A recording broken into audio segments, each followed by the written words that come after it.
তো নৃসিংহ পুরাণে একজন ব্যবসায়ীর কাহিনী ব্যাখ্যা করা হয়েছে, কাপড়ের ব্যবসা। তো এখানে যদি কেউ ওটা করে থাকেন তার জন্য বলা হচ্ছে, পুরাণ থেকে ব্যাখ্যা করা হচ্ছে।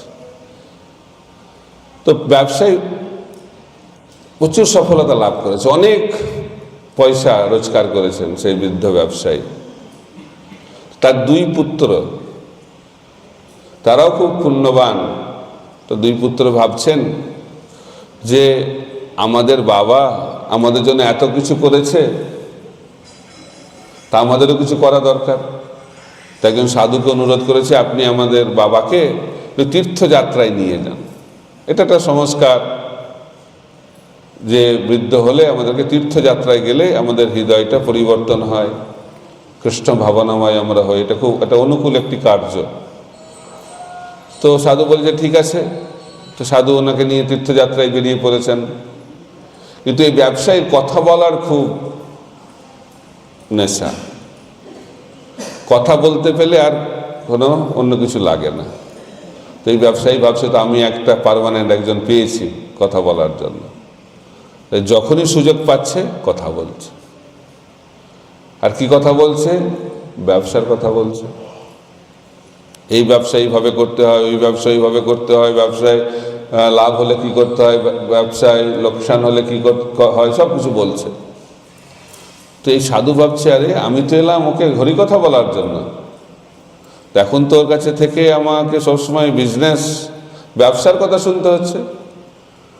আর এই ভদ্রলোকের দুই পুত্র বলেছিল যে তাকে হরিকথা বলে একটু তার পরিবর্তন আনার জন্য, কিন্তু তার তো পরিবর্তন হবেই না, এটা তো বোঝাই যাচ্ছে। কিন্তু আমার পরিবর্তন অবশ্য সম্ভাবী। এনার সঙ্গে যদি আমি আর কিছুদিন থাকি তাহলে আমাকে ব্যবসা শুরু করতেই হবে। তো চিঠি লিখেছে তার দুই ছেলেকে, দয়া করে বাবাকে নিয়ে যাও, কারণ আমার পক্ষে তোমার বাবার পরিবর্তন করা অসম্ভব, কিন্তু তোমার বাবার সঙ্গের ফলে আমার পরিবর্তন হতে পারে। তো দুই ছেলে বলেছে না না, আপনি এত চেষ্টা করছেন, তো শেষ চেষ্টা করে দেখুন।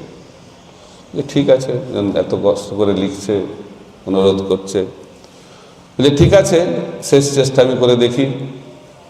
তো তাকে নিয়ে গেছে শ্মশানে। তো সাধারণত শ্মশানে গেলে একটা বৈরাগ্য আছে, এটা বলে শ্মশান বৈরাগ্য, শুনেছেন তো? কয়েকদিন থাকে।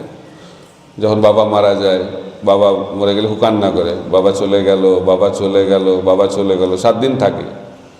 তারপরে কান্নাটা বদলে যায়, কান্না থাকে তখন তারপরে বলে বাবা কি রেখে গেল, বাবা কি রেখে গেল, বাবা কি রেখে গেল। এটাই জগৎ। কিন্তু শ্মশানে গেলে একটা বৈরাগ্য আসে। তো ভাবছে যে আমার তো কোনো মেডিসিন কাজ করলো না, একে যদি শ্মশানে নিয়ে যায় তাহলে হয়তো কিছু কাজ হতে পারে। তো সব থেকে বড় শ্মশানে নিয়ে গেছে কাশীতে, বারাণসী, ওখানে অনেক শ্মশান আছে, আর সেখানে সব থেকে বড় শ্মশানে নিয়ে গেছে। ওনাকে বসিয়েছে, বসিয়ে সাধু একটু দূরে থেকে তাকে লক্ষ্য করছে কি প্রতিক্রিয়া হয়। কিছুক্ষণ পর দেখছে, এই সাধু দেখছেন সে ব্যবসায়ী ক্রন্দন করছে, কান্না করছে, চোখ দিয়ে জল পড়ছে। তখন একটু উৎসাহ পেয়েছে প্রচারে, যে এখন প্রচারে কোনো ফল পাওয়া যায় না, নিরুৎসাহ হয়ে যায়, ভক্ত হচ্ছে না কেউ। তো এখানে দেখছে এবার তো কিছুটা মনে ফল পাওয়া যাচ্ছে, প্রতিক্রিয়া হচ্ছে, কান্না করছে, উৎসাহ নিয়ে এগিয়ে গেছে। প্রশ্ন করছে আপনি কান্না করছেন কেন? বলছে আমি কান্না করছি কারণ আমি ভাবছি যে আমি আমার জীবনটা বৃথা নষ্ট করলাম। আর উৎসাহ আরও বেড়ে গেছে। বলছে বাহ, কেন ভাবছেন আপনার জীবনটা এবার বৃথা নষ্ট হয়ে গেল? বলছে আমি জানতাম না। যে কি জানতেন না? যে এত লোক মারা যায় আমি জানতাম না। ভালোই লাগছে শুনে। তারপরে বলছে জানি না যে এত লোককে একসঙ্গে পোড়ানো হয়, আমি জানতাম না। আর লোককে পোড়াতে এত কাঠ লাগে আমি জানতাম না।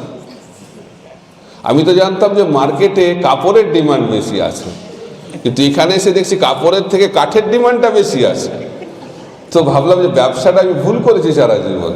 কাপড়ের ব্যবসা না করে যদি কাঠের ব্যবসাটা করতাম তাহলে অনেক টাকা রোজগার হতো। বৃদ্ধ বয়সে ভক্তি, তো কোনটা করলে ভালো, 5 না 50?